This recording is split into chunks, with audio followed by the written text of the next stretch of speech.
solving this equation, we have fractions. And so a good idea when you have fractions in your equation is to multiply both sides by the denominator. So in this case, the denominators are y minus 3. So I'm going to multiply both sides by y minus 3. On the left-hand side, that's going to require me to distribute y minus 3 through. Now, some of you can do this distribution without any scratch work, but just in case, if I take the blue times the first fraction, the y minus 3's are going to cancel, and all I have left there is y.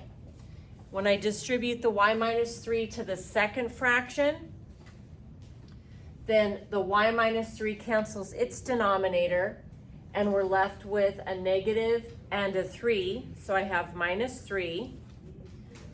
Bring down the equal sign. And then when we multiply the 7 times y minus 3, we're distributing. So 7 times y is 7y, and 7 times negative 3 is minus 21. Now from here, it's relatively straightforward, right? Letters on one side, numbers on the other. We're going to use addition and subtraction to move things side to side. So I'm going to bring down my equal sign. I decided to move my numbers to the left by adding 21. So adding 21 to negative 3 gave me 18. I move my y's to the right side, so I'm going to subtract y from both sides. 7y minus y is 6y. Divide both sides by 6, and I end up getting 3. Okay, the catch, however, is anytime your original equation has a variable in the denominator, checking your solution is not optional. Because when there's a variable in the denominator, we're worried about what's called extraneous, fancy word for extra, extraneous solutions. And it happens when the number you get leads you to dividing by 0 in the original. So to check this, what I'm going to do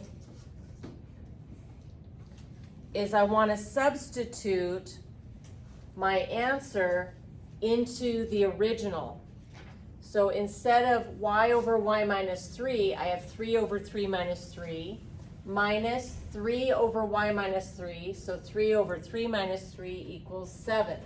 Now if you simplify a little bit here, the denominator, 3 minus 3 becomes 0. So this 3 leads us to dividing by 0, and that can't happen. So then, since substituting 3 in for y leads us to dividing by 0, we're going to have to throw out this answer 3. So I'm going to cross that out. So nope. And so my actual final answer is no solution.